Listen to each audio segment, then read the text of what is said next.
grupo nila Daisy, no, inutusan ni S, no, na sige, i-brainwash ninyo yung sikat nating idol, no, suhulan nyo ng pera, no, kasi sabik sa pera yan eh.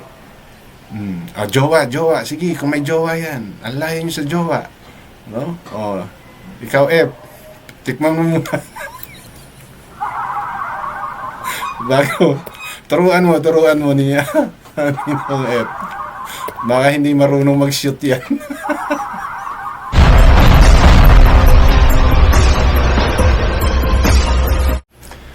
Pagpasensyahan nyo na po, no? Kung itatopic ko ngayon itong si BJ, si Brother Jose. Kasi hindi pa siya magkasya doon kay kay Hilario, kay Archie Hilario, na nagbigay lang ng ng advice, okay, ng kanyang saloobin, binalikan niya. Ngayon, pati ba naman yung pastor? BJ, talaga, walang-wala na talagang pati yung pastor. Pinatulan mo na, ha? Napakasimple lang nung yung kailangan yung gawin, no? Pumunta kayo sa Manalastas, kausapin nyo sila para matapos na yung issue mo sa 2.7. Pero mas ginusto mo, no, nabigyan ng sarili mong reaksyon yung mga nasabi ng pastor. Na samantalang, like Archie Hilario, no, nagbigay lang siya ng kanyang saloobin. Then, of course, bilang ama, bilang may utak at siya mismo saksi dahil kilala na ng Manalastas tong si pastor na to so saksi siya sa mga nangyari sa naging takbo ng buhay ni Dave kasama yung Manalastas. So natanong ni Ramil, kaya nagbigay siya ng kanyang opinion bilang isang tao na nakapag-obserba ng mga pangyayari sa buhay ng Manalastas at saka ni Dave, at saka bilang isang pastor, no, na nakabase sa salita ng Diyos. Pero iba yung interpretation talaga ni ni BJ. Iba level ng utak mo, Brad, no? Nakakabobo ka talaga. No? At para lang ma-justify yung mga katangahan mo, kung ano-ano yung pinagsasabi mo, Brad. Ha? Hindi magsasalita yung pastor na yan kung yan ay hindi niya alam yung kwento, yung pangyayari. Pero, ang dating sa'yo, dapat hindi siya nakikialam. Bakit? No? Ikaw nga na hindi mo alam yung buong istorya na nangyari dito sa Manalastas at kay Dave, nakialam ka eh. No? Lalo na doon sa 2.7. Di ba? Ayaw mo talagang lubayan yung 2.7. No? So, pagpasensyahan nyo na, papatulan muna natin, no? Pansamantala. Kasi, wala talaga tong hayop taong to, no? Parang, hindi niya na alam kung ano yung sinasabi niya. At para lang may mai-content, nagbalik pa talaga siya. 2 months ago. Okay, nagbalik tanaw. Kasi yung video na to, 2 months na pala to. Tagal na. So, na-reaction na niya and nakakatawa yung mga sinasabi niya rito. Pareho sila ng mga viewers niya kung ano-ano yung pinagsasabi. At bago po tayo magpatuloy, welcome sa aking channel. Kung bago pa lang po kayo sa aking channel, please don't forget to like, share, and subscribe na rin po and pakihit ang notification bell para maging aware kayo sa aking mga upcoming content. Any comment, suggestion, recommendation, leave it on our comment section. Okay? So, balikan po natin, no? Yung mga sinabi muna ni pastor, yung paliwanag niya at kung bakit niya nasabi yung mga bagay na yan. Then, saka natin balikan yung kwento naman nitong si Brother Jose, yung kanyang reaction. Okay? So, ito na po yung mga paliwanag ni pastor tungkol doon sa naging tanong ni Ramil. Kwento ka. Pero about po kay Kuya, about po yata doon yung gusto niyo, basta sa issue about kay Kuya Dave. Actually, siyempre, wala naman siguro. Hindi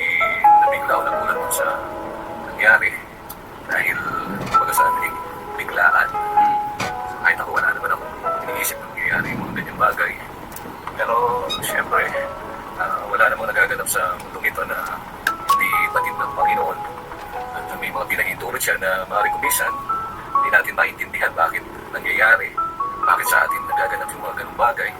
Nasa ayusan naman, okay naman ang halos lahat-lahat, diba? Especially sa family nyo at yung relasyon nyo kay Kuya Dave. Pero bigla na lang nangyari yung ganung bagay na maaaring, especially nung una, nag-iisip tayo bakit nangyari ang dahilan.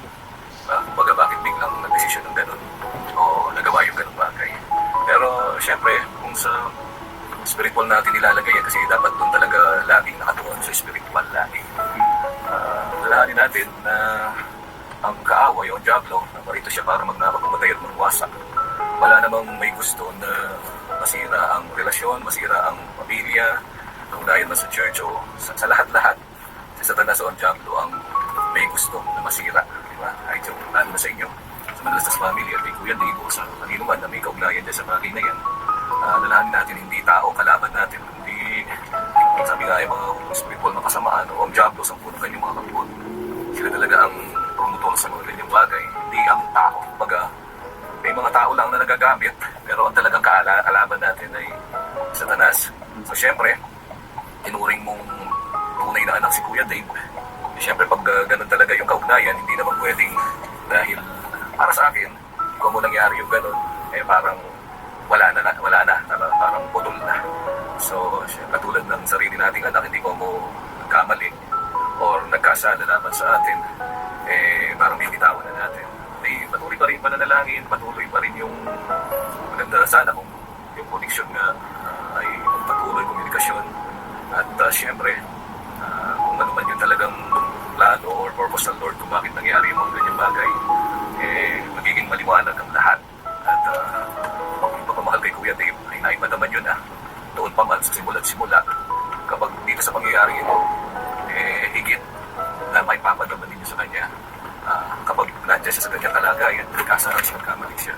Pero higit dyan, mapatutunayan kung yung pagmamahal o pag-ibig ay talagang unconditional.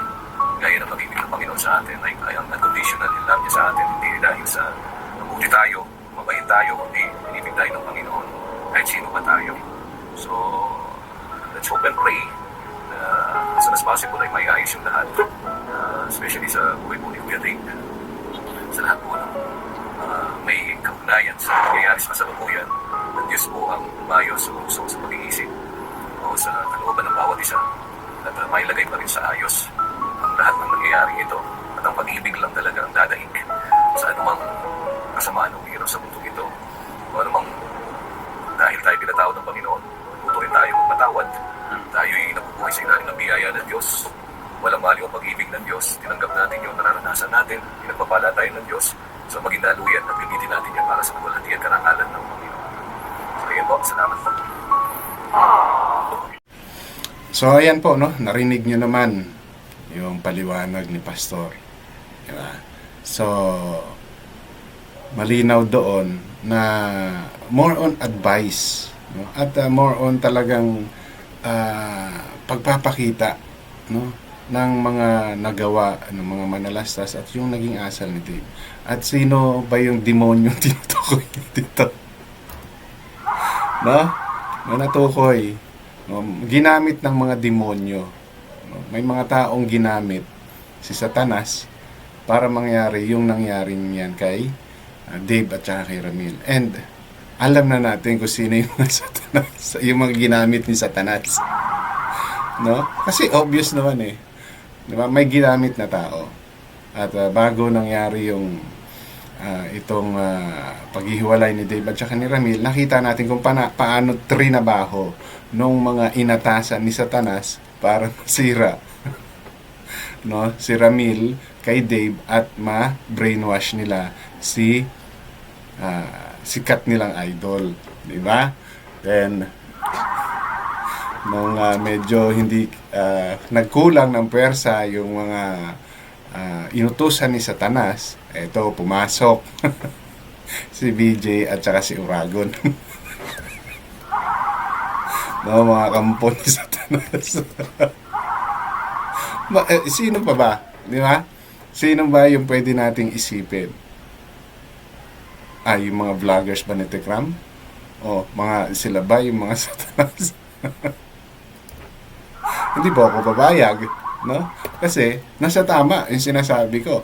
Nasa tama yung mga pangyayaring ginawa. Yung mga pagdidisiplina ni Ramil at ng Manalastas, yung pagbibigay ng payo. And even, no, si Pastor. So, si Pastor ay sugo rin ni Satanas. Ngayon, gusto mong sabihin, BJ? O kayo talaga. Kasi, okay yung buhay ni Dave, eh. Di ba? Maayos, naalagaan, nabibigyan ng aral ng salita ng Diyos, di ba? Nagpipreach pa nga si Dave, eh. Anong nangyari nung dumating kayo? Nung dumating yung mga sugo ni Satanas. Di ba? Mga nagpanggap na mga anghel. Yung pala, no? May maitim na balak. Okay? So, ito naman po yung naging paliwanag, no, ni BJ dyan sa mga paliwanag ni Pastor. Okay? Pakinggan nyo na lang. No? Wala tayong magagawa. Kailangan nating maipakita yung mukha nitong kumag na ito. I-skip tayo doon sa naparinig ko sa inyo. No? Doon tayo sa part na yung mga walang kwentang mga sagot niya. Okay? Natin hindi tao, kalaban natin. Principalities and rulers of heavenly bodies. Oh. Sabi nga ay mga spiritual na kasamaan o Oo. diablo sa ng kanyang mga kampon. Oh. Sila talaga ang pumutol sa mga. O, teka lang, may tanong. Naku, Pastor, maayos po ba yun? I-transfer ni Tiara 2.7 Dave sa account niya? Eh, dapat yung nakitanong natin. Dapat tumupo ako dyan sa tabi ni Pastor. Kita mo ha? Kakapaulit-ulit ni Brother Jose. No? Brother Jose, pastor din kayo. Dahil kapapaulit-ulit ni Jose dyan sa kanyang 2.7, nahawa na yung mga audience niya. No, naghahabol na rin ng 2.7M na winidraw ni Ramil, no? Kaya pati mga audience niya, yun na rin yung tanong. Alam nyo, ano yan eh, ganyan talaga yung mind conditioning. You keep on repeating, you keep on saying words na gusto mong maipasok sa isip ng mga taong nanonood sa iyo or nakikinig sa iyo. Yan, nakita naman natin, di ba, na talaga naman puspusan ang tawag ng pansin itong si BJ dyan sa 2.7 na yan. Na hindi niya tinitigil. Nakita mo, pati yung mga audience niya, interesado na rin sa 2.7. Di ba? Out of nowhere, nagko-question about sa 2.7. Samantalang ang pinag-uusapan dito ay yung salita, no? Yung nakabase sa salita ng Diyos at saka yung opinion ng isang tao na kumbaga alam yung responsibilidad ng isang magulang, no? Pero yung mga audience, ayan, yung nagtanong na yan, yung 2.7, binabalik nila talaga yung 2.7. Ay, yung mga tao to. Yung hirap talaga ng buhay ngayon dito sa Pilipinas. Tatanong natin yun. Alam mo, ay, tsaka yan, kung nakaupo ka dyan, BJ, katabi ka ni Pastor, baka umusok ka. Mabigla ka na lang umusok at tas magliyab. Dahil wala, puro kasinungalingan. Unang-una, yung pagpasok mo dito sa community na to. Wala ka man lang ka background, basta nakita mo, inapi si Dave, no? Nag-Dave ka na agad. Hindi mo alam kung ano yung nangyari.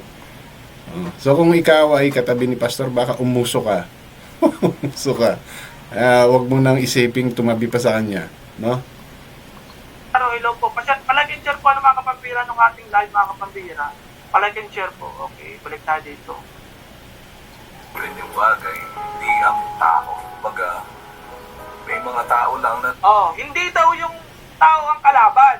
Pero kumbaga, nagagamit, pero ang talagang kaalaban natin ay Satanas. may mga tao lang na nagagamit. Ayun, kinuha na yun ng mga, ng mga kabila. O din nyo, nagagamit ng mga wakwak. Yan. Ito yung Totoo naman eh. Di ba? Paano nakuha ng mga kasamahan mo si Dave. Di ba? Dinaan sa pera at dinaan doon sa pagbibigay ng mga gustong gawin ni Dave na ayaw, no, ng manalastas. And the worst is pinangakuan. Di ba ganyan yung mga diablo? Ganyan yung mga satanas kumilos? O operan ka? O, di ba? Di ba, BJ? Inoperan, kinonsinte, o, brainwash. Gawain ng mga satanas yan. Gawain ba ng mga ano yan, vlogger ng Tekram? Brainwash ba nila si Dave? Binrainwash ba si Ramil? Oh, alalahanin mo, nagpasukan yung mga vloggers ng Tekram nang pumutok na yung balita. Pero, yung mga kasamahan mo, lalo na yung tumira, kanila Ramil, yun yung ginawa. So, sila yung napagutusan ng Diablo. Tapos ngayon, iba na naman yung sasabihin mo. Oh, eto na naman yung sasabihin ni BJ. Sabi ko, na yun yung ginagamit nilang ano dyan. Yun yung ginagamit nilang paliwanag niya na ang mga wakdo yung ano, yung mga kaaway. Ay, sino? Sino sa tingin mo, BJ? Sino yung tumatayo dito mga inutusan ng Diablo? O ni Satanas? Ha? Si Tekporen?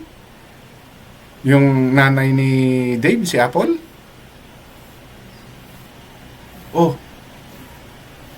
Sino ba yung laging nandoon? Sino ba yung gumawa ng kwento? Sinong mga vloggers ninyo yung gumawa ng kwento? Oh, si Biena. Nagmamatsyag doon. Di ba, gawain ng mga Diablo yan, tapos nagre-report doon sa, ano, kay Stephen. Oh, kaya nga ako nagulat, bakit biglang nagbago yung ihip ng hangin ni Stephen. Nagalit siya bigla sa mga manalastas, samantalang meron silang usapan na pinapabawi niya itong si Dave dyan sa mga wakwakers. Oh, so sino ang gusto mong palabasin na inutusan ng Diablo? Wala pa, ha? Wala pang mga vloggers dyan. Wala pa kaming mga nakisawsaw. No? Si BSN at saka si Ma'am Shi lang yung active. Sila ba yung inutusan ng Diablo? BJ, haba naman. Gagawan mo pa rin ng kwento? Sige, pakinggan nga natin kung paano paliliwanag itong kumag na to. So, syempre, tinuring mong tunay na anak si Kuya. O, tignan mo, palibasa wala. Hindi niya maipaliwanag. Wala lang, nilaktawan niya, pinakinggan niya na naman yung ibang part. Para doon naman siya kumuha ng reaction. Diba? Masama lang naman yan si Dave. Oh. Pero, yung sinabi ni Pastor na gumamit lang si Satanas ng mga tao, bakit hindi mo may paliwanag yun? Bakit hindi mo kayang i-explain kung sino yung tinutukoy doon? Kasi, totoo. Diba? Totoo yung sinasabi ni Pastor. Ginamit ng Diablo yang mga kasamahan mo. Sino-sino yan? Of course, nangunguna dyan si Ninong F. Followed by Biena. Oh, at yung mga vloggers ninyo. Diba? Sa pagkukondisyon sa isip ng idol ninyo. Kung ba't ikaw wala kang maipaliwanag? Siyempre, pag ganun talaga yung kaugnayan, hindi naman pwedeng dahil para sa akin, kung mo nangyari yung ganun, parang Wala nang masabi si BJ. Pinalampas niya. Ngayon, nakikinig na lang yan ng pwede niyong reactionan. Pero, yung essence nung sinasabi ni Pastor, hindi niya makuha. Ganon mag-reaction si BJ. Kung ano lang yung sa tingin niya na magkakaroon siya ng punto, yun lang yung binibigyan niya ng paliwanag. Pero, kita mo, nanahimik nung sinabi ni Pastor na may ginamit lang ang Diablo. Gumamit siya ng mga tao. At sino yung ginamit? Yun nga mga yun. Ngayon, pati siya, ginagamit na ng Diablo. At naatasan siya no, na ulit-ulitin yung 2.7. Yan yung binigay sa kanya assignment ng Diablo. Yung 2.7, wag mo kakalimutan ha, 25% ka dyan. Kaya porsigido siya ngayon, pati yung mga viewers niya, ayan, no, na main condition niya na, kaya pati yung mga viewers niya, yun na rin yung hinahanap, yung 2.7. Yun. Wala na, parang putol na. Okay. So, katulad ng sarili nating anak, hindi ko ako kamali or nagkasala laban sa atin, parang bibitawan na natin. O yan, maganda yan. Katulad ng anak, pag nagkamali, hindi mapuputol yung relasyon ninyo. Pag nagkasala, bibitawan nyo na.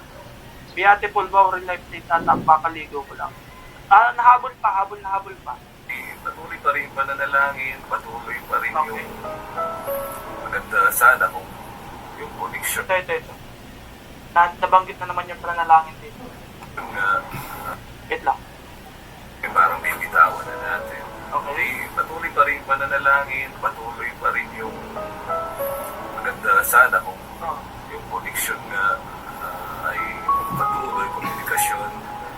At syempre, kung ano man yung talagang plano or purpose ng Lord kung bakit nangyari yung mga ganyang bagay, magiging maliwanag ang lahat. At Medyo confusing, Pastor. Confusing. Sabi mo, katulad ng isang anak, dapat hindi pwedeng maputol yung relasyon. Hindi dapat putulin yung relasyon at koneksyon or komunikasyon doon sa bata. Sa ginagawa ninyo yan, pag napanood ka ni Dave, kung ikaw yung pastor ni Dave, wala na. Kiss ka na kay Dave. Putol na yung relasyon ninyo. Kasi sa kabila ng inalagaan ka, minahal ka, ganyan yung ginawa mo, Dave. Ganyan sinasabi mo kanina. Nung marinig yan ni Dave, kiss na yan, putol na agad yung relasyon ninyo. Mawawala na yung komunikasyon ninyo, Dave. Yung relasyon ninyo, wala na yun, kiss na yun. Kasi sinasabi mo, katulad ng isang anak, yung pagmamahal, dapat hindi mapuputol yun. Narinig na niya, naka-live, naka-vlog, putol na yun, kiss na agad yun. Yun talaga. Alam mo, BJ, sumasakit yung ulo ko sa'yo. No? Hindi mo mapaliwanag ng ayos bakit X na eh. Dahil narinig yung live. Ano ba yung mga katangahan ninyo? Sagad na, hindi na, BJ. Kaya ayaw mo, no, na yung makipagdebate sa akin eh. Kasi, naku po, lalamunin talaga kita ng buo. No, hindi ako nagyayabang, BJ. Lalamunin kita ng buo. Kung ganyan yung mga paliwanag mo, ganyan ka magpapaliwanag. No wonder, ayaw mo. No, sa channel mo tayo didebate eh. No? Kahit magtulong-tulong pa nga kayo eh. Kasi kitang-kita, ano yung ika-i-ekis doon? Dahil sa nag-live. Bakit ba nag-live in the first place ang Manalastas? Dahil yung inutusan ng mga Diablo. Di ba? Ayaw ilabas si Dave. Di ba? Yun yung reason doon.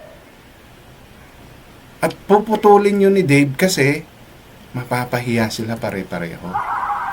Ang punto rito ni Pastor, kung bakit nasabi ni Pastor yan, regardless sa ginawa, no, ni Dave, hindi dapat napuputol yung komunikasyon nila. Pero ano yung mga sinabi ni Dave? Dapat nga, ang Manalastas ang mag-ekis. Ang ina, ang lakas ng loob mong sabihin na i-ekis na ng inyong idol, ng idol mo, ha? Ng idol mong inuuto ka rin. No? Yung mga sinabi ni Pastor, di ba dapat ang Manalastas ang magsabi niyan? Sino ang sumira? Sino ang nagsalita ng hindi magaganda? Ha? Sino ang sumira sa Manalastas? Di ba? Yang idol mong inuuto ka? Oh.